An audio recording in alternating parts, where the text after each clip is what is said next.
Welcome to this familiarization video, Nutrition Action Plan. We'll start with page 1, which is for enteral nutrition only.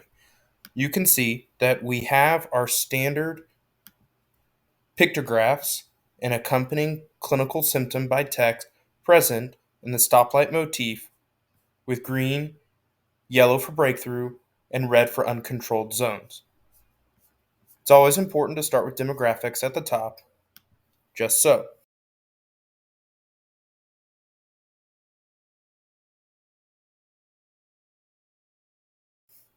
We'll start with an infant scenario, and we'll name this child accordingly. Now, this plan considers anyone less than 12 months of age and infant, just for review, and we can put in their medical record number, and always good to provide closed loop communication to the clinic that's managing this nutrition. And let's say that we've got 4 kilograms. The next part of the demographics is to click Select Feeds so that we can choose what feeding mode for this infant. We can do a nasal feeding device with or without bridle securement and click OK. And you can see how that populates. Similarly, if we were to do it with a bridle, just so that we can personalize this, you can see a bridle pops up. And similarly for gastrostomy and even gastrojejunostomy, with the pictures populating further below. Once we've selected those feeds, perhaps again we're using an NG feeding tube, you have other options too. Perhaps you're adding a second formula, or if this child was over the age of 12 months, perhaps you're adding some sort of modular. But we'll just stick to regular feeds for now. Then we have some helpful clinical decision support. The first is that if you click this NASBGAN button, it will show you the infant reflux guideline. If you click this, it will pilot you to the FDA or an Aspen website for all of the approved FDA formulas, and as well as being able to use this in clinic with your multidisciplinary feeding team and speech language pathologist for appropriate thickness of feeds for anyone that may have swallowing dysfunction, feeding disorder, or aspiration. Next, you can see that we have a whole host of FDA approved formulas at different caloric densities, each of these being taken directly from the American Academy of Nutrition and Dietetics Mixing Guide. So, let's just say we're picking this formula. You can see that the mixing guide immediately populates. Now, if you are using the metric system for mixing, you can simply click the water and it will change immediately to milliliters. You click it back and it goes right back to ounces. Now, let's say that we were wanting to, instead of doing 22 kcal per ounce, we wanted 24. You can see how the mixing guide changes. Now, for the feeding guide, the instructions to our parents, we start out by needing to put the volume for each feed. So maybe it's 30 by mouth and 30 by feeding tube. We're going to do that every 2 hours. And again, we're sort of just making this up. You could click this next box to display a feeding pump, or perhaps they're just doing it by gravity bag. Again, very important to provide those visual cues to the parent. You can see that if we're using the Nutramigen with Enflora at 24 kcal per ounce, the background JavaScript code that we've placed in this tool already will help you calculate total daily volume, as well as accounting for free water, and for this infant, total daily kcals per kilo. If you were to click this box, it will actually show you the holiday Seeger needs for this infant based on weight. You can see we're meeting those needs. You can provide any other additional feeding tube information that you might want. Say this is an 8 French feeding tube, last changed on 20 June 2023. And if you need them to do flushes, you could certainly describe that here for the parent. Now let's say we wanted this child to be getting nighttime feeds. You could hover this radio button and click it to display nighttime feeds. Perhaps you want to do the whole nighttime volume and just tell them that we want to do 20 mLs per hour for 5 hours. And that's really where this pump picture comes into play. You can either do something similar to the Kangaroo Joey, or to the infinity pump and show the parent that we want the pump to read like this. You can see that all of the nutrition calculations go in as well. Now, we have an opportunity to capture their medicines. Many of the electronic health records will provide a dot phrase that you can import medical records. So if you do that, you can just copy and paste that information in here and it will size adjust to fit everything. If not, if you wanted to use ours, then you could do select medicines and pick from any of these that are provided. It's important to try and provide specific clinical problem if then statements in each of these sections so that we can help to provide some standardized approach at the home for specific clinical needs. And it's best if you try and provide them here in each section so that they have a step up for each specific zone.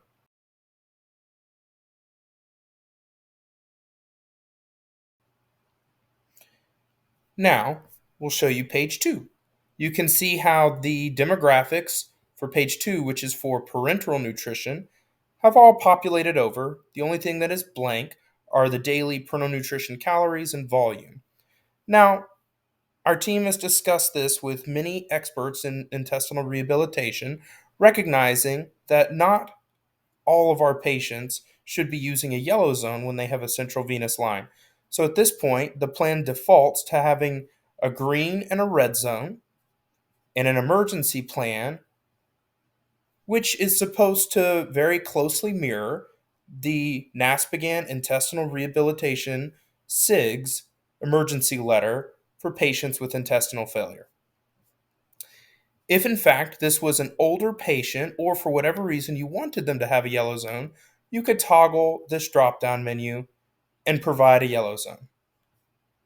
But you can still see that in that red zone, we do depict the emergency room recommendations and display a similar emergency letter style recommendation to the ER.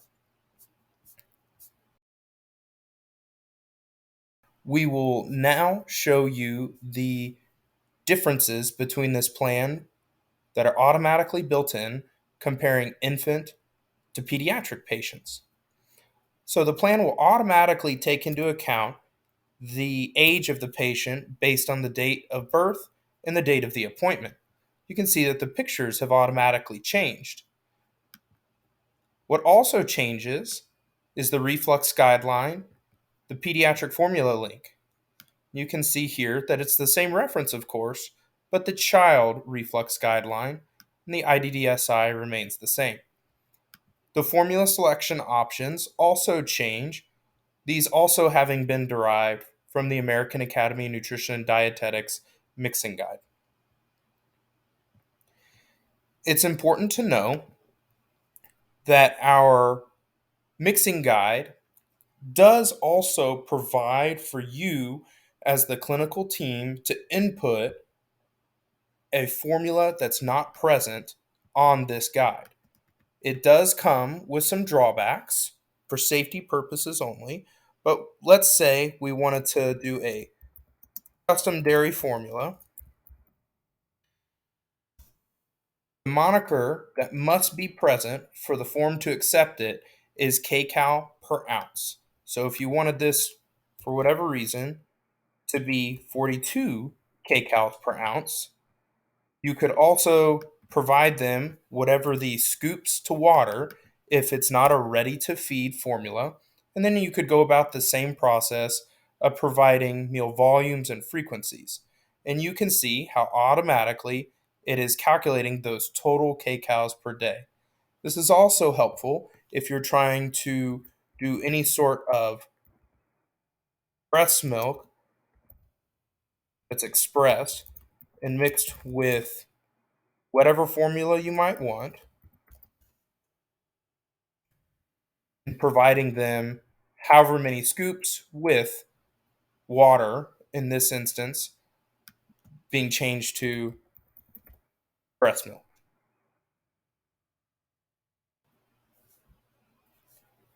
We thank you for your time.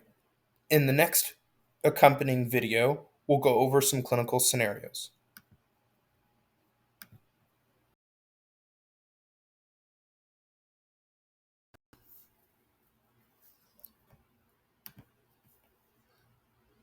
Welcome back to the Nutrition Action Plan. In this clinical scenario, we'll talk about how this plan can facilitate management of children with short bowel syndrome and intestinal failure.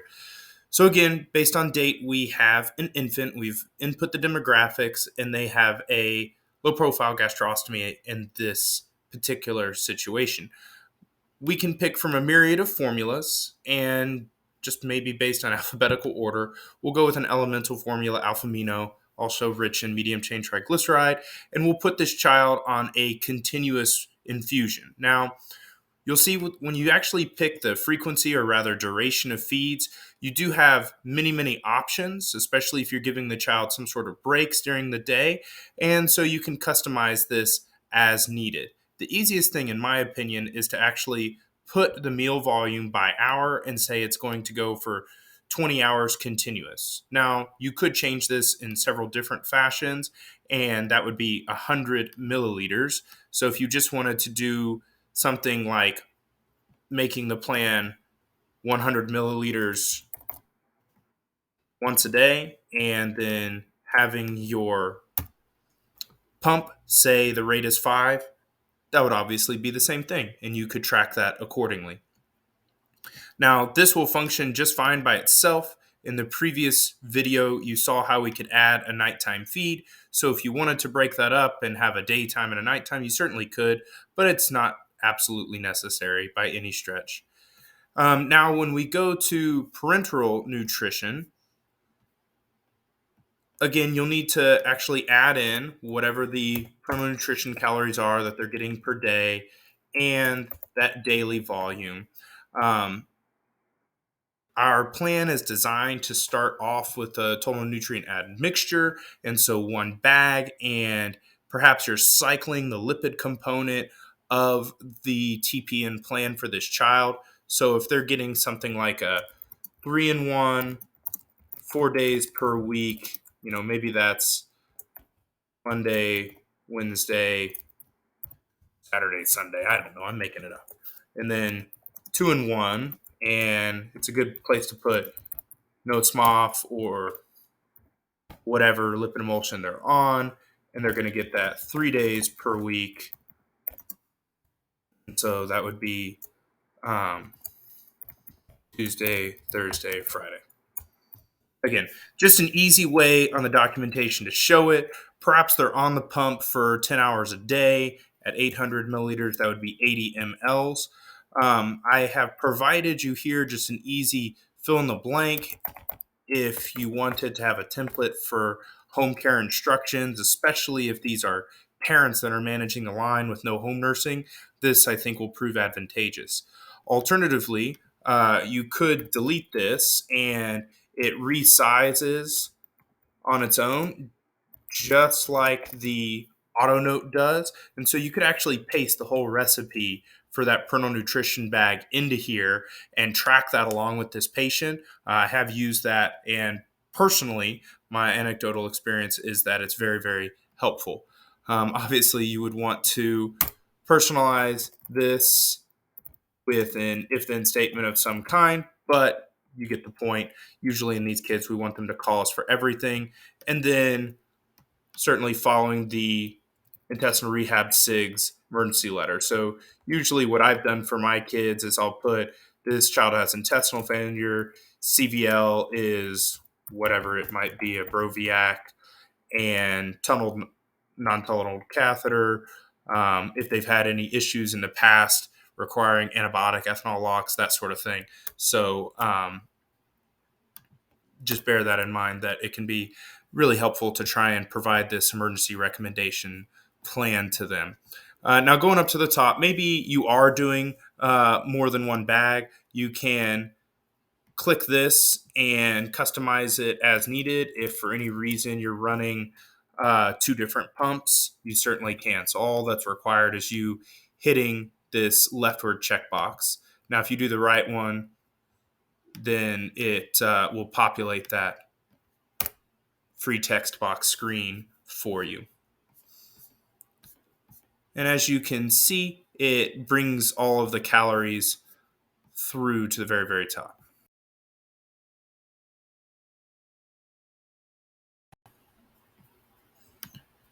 Welcome back to the Enteral Nutrition Action Plan. In this scenario, we will talk about how to use this tool to facilitate use of blended and home custom blenderized feeds. So you see we've already got the demographics filled out for this patient, similar to our previous video. And of course, if you go through, you'll see that there are a whole host of ready to feed blended types that are all on the market and approved for use in children. So we'll just take a specific type, and you can see that, especially for the real food blends, as you may already know, that if you're not cycling them appropriately, you are going to want to add salt to the diet. So this is just a safety feature that we've added in. And similarly, if you're going to do something like 100 milliliters out of that and do it 5 times a day, you can see how that calculates down. Now, the other option that we have is if you select feeds again, you'll want to keep the G-tube if that's what this child has. But you see this option down here for blenderized feeds. And we'll add in another oral source of calories, which is supposed to be things like purees, solids, dual cal, and other modulars.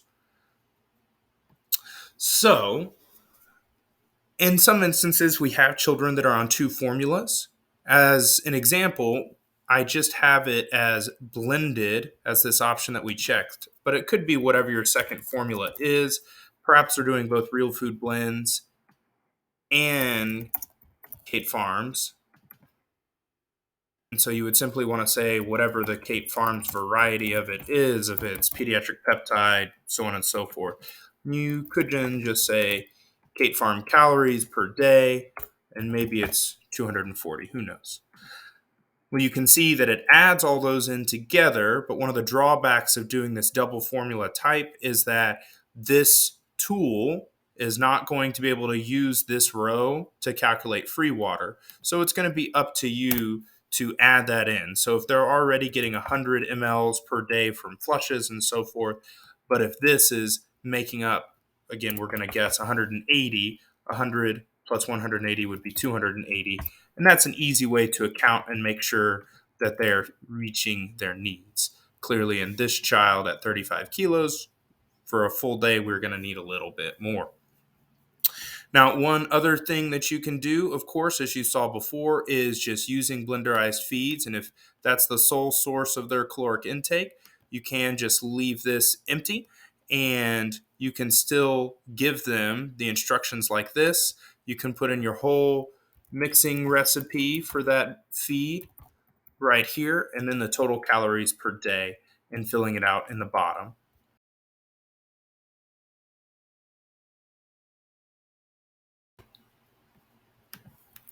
Welcome back. Now, in this scenario, we are going to talk about trying to employ formulas that are traditionally approved and reserved for patients over the age of 12 months for infants. And this is something that we experienced and had to do in the formula shortage with recalls. And certainly we wanted to provide a tool that facilitated that sort of care should it happen again. And so you can see we have infant formulas provided. Neonatal reflux guideline is going to pop up the infant one because of the code in the background. And this child has a GJ tube. So you can see we've depicted that with the tube being transpyloric, being coiled in the stomach. And here you can certainly do, home dye test with food coloring if you want to, if then with blue food coloring, and explain it in your own vernacular to them to try and see if it's in the stomach. And if it's out there, it goes. So let's say that for this scenario, we previously had this patient on, let's say, Elecare, and it's a 20 kcal per ounce. Okay, there we go. Let's say that we have completely run out of that, and you can search this list, and for the infant, you're not going to find Elecare Junior. But if we had Elecare Junior available, what you could do, it's sort of hidden, but it's a nugget and an Easter egg if you're willing to look for it and find it. If you click over date of birth, you can see this message appears to round up the patient's age. So it'll round them up from whatever their months of life are to 1 year. And so you could click that, and then there you go. You populated all of these older formulas. You can certainly go that direction and do EleCare Jr. This is especially helpful when you're talking about free water content, and we've used this extensively in our own complex medicine clinic for infants that are especially single ventricle and needing to grow adequately before the next stage of operative intervention. If we're trying to avoid a significant um, osmolar burden in the small bowel into the kidneys, sometimes we're getting these kids very escalated on their caloric density of infant formula, and that increased powder does, of course, impart a lower free water content. And so we've made the jump sometimes to EleCare Jr. with great success. You can see how it changes everything else accordingly. Thank you so much for your time.